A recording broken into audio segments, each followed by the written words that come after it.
Hi, today I'm going to teach you how to make clam chowder. You'll notice I don't have measurements on any of this because we're making soup and it's pretty flexible. So our first ingredient is bacon. I'm going to cut that last though so that I don't have to wash my cutting board in between things. The first thing I'm going to do is chop up an onion. So when you're cutting an onion, there's two parts. There's the root end and then there's the plant end of it. We're going to start by cutting off the plant end. Make sure you keep your little fingertips back. And then now we've got a flat surface to cut on. So I'm going to throw that away. If I were making stock or something, I would save this part and cook it with like a chicken carcass and all of the scraps. But I just did that a couple days ago, and so I don't need any more chicken stock right now. So you're going to cut straight down through the root, making sure to keep your fingers out of the way. And then you're going to peel off the outer layer of skin. Toss that or use it to make some sort of broth or stock. Oops. I'm gonna scrape all my trash into the trash can here. Okay, so now for cutting the onion, we know that it already has all these nice layers in it. So if I cut kind of diagonal through there, this direction, then when I go the other direction, it cuts it into little tiny pieces for me. So I'm going to put those aside. There's my onion. I'll cut the other half, show you again. There's a little bit I want to try to cut off of this one that doesn't look good. Okay, I'm going to cut kind of diagonal there through, keeping my fingertips back. And then I'm going to cut crossways through it, and that's how you chop an onion. Technically, it's not a dice because they're not in little squares, so technically we say chop the onion. I'm going to put that, in the bowl. And then I'm going to move on to my celery. So I'm getting all these things ready.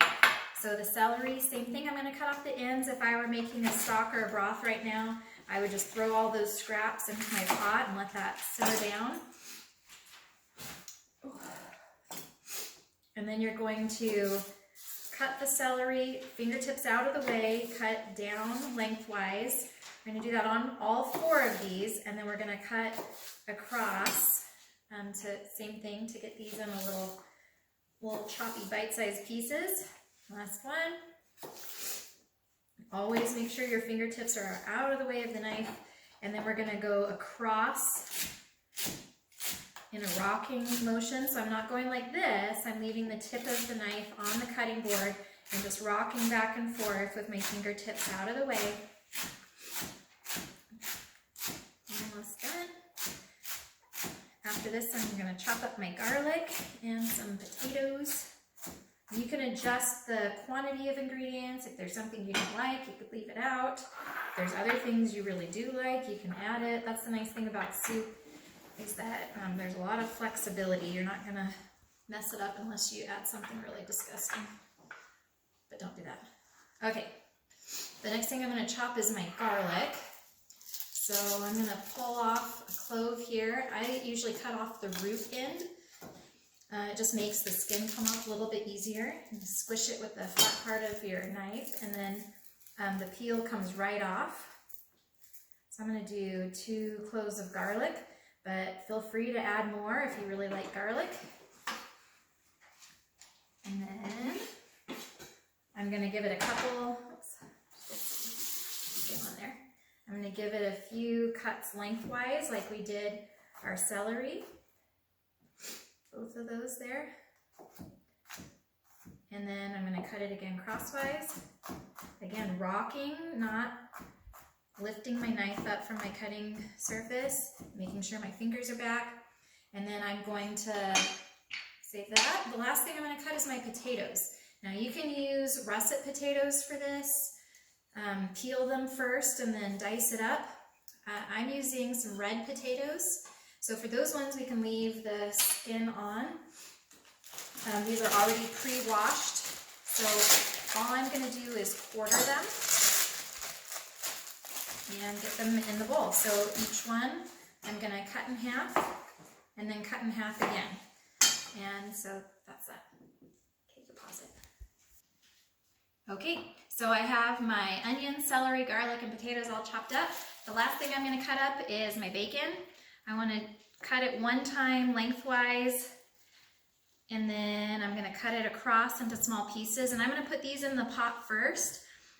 So I'm going to cook the bacon till it's crispy and it releases its fat. It's called rendering, so until the fat is rendered. And then I'm going to pull the bacon out, and I'm going to add the onions first and cook them till they're translucent. Right now you can see they're pretty opaque. As they cook, they turn a little bit more clear. Then I'm going to add the celery and garlic, and then the potatoes. And once I've got all those ingredients in, I'm gonna add the flour and my liquids, but I'll talk about that later. So onto the stove.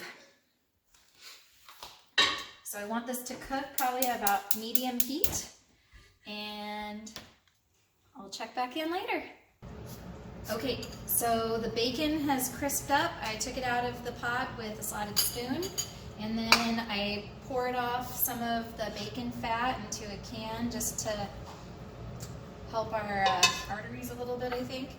So I'm going to go ahead and add the onions. I'm going to let those cook for a little bit. And the celery can cook with the onions at the same time, so I'm going to pour that in. You don't want to add the garlic yet, because the garlic only needs a little bit of direct heat time, or else it will start to burn on you. So I'll check back in about 5 minutes. Okay, as you can see, the celery and onions are mostly cooked through, so I'm going to throw the garlic in there. Let that cook for just a little bit. Then we're going to throw the potatoes in. This is a lot of potatoes. There's 6 of us in our family, so this makes it stretch a little bit farther. Then I'm going to add a couple tablespoons of flour to thicken it a little bit. And then you want to make sure that you stir that in before you add any liquid so that it doesn't clump up. So just kind of lightly coat everything. I'm going to throw a bay leaf in. It kind of looks like a leaf that I just found in the backyard, but this is a bay leaf. It should add a little bit of flavor as that's cooking. And then for your liquid, you could add just about any kind of broth, probably not beef broth, that would be weird. I have a seafood stock that was on sale at Grocery Outlet, so that's what I'm using.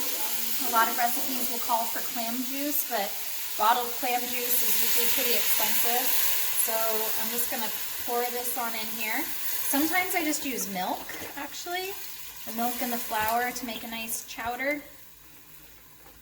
Whatever you have on hand, this is what happens to be in our pantry right now. So I'm going to stir that on in there.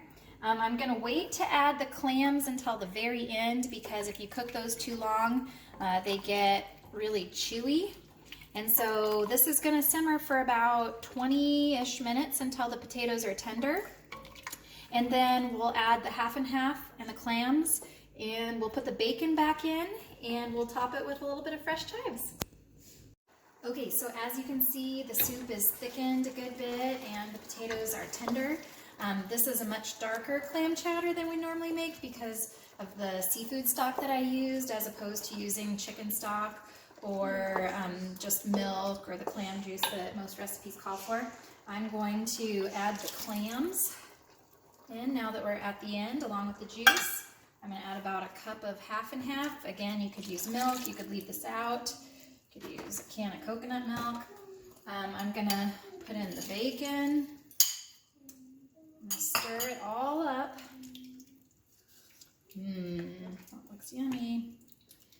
And then I'm going to pull out that bay leaf because we're getting ready to eat it. Not the leaf, the soup that is. And then I'm going to throw in a little bit of fresh chives at the end, just because we have chives growing in our garden. I kill everything, but the chives just keep coming back every year, so they're super yummy. And that's our clam chowder. We're going to have that for dinner tonight with some sourdough toast and also a salad.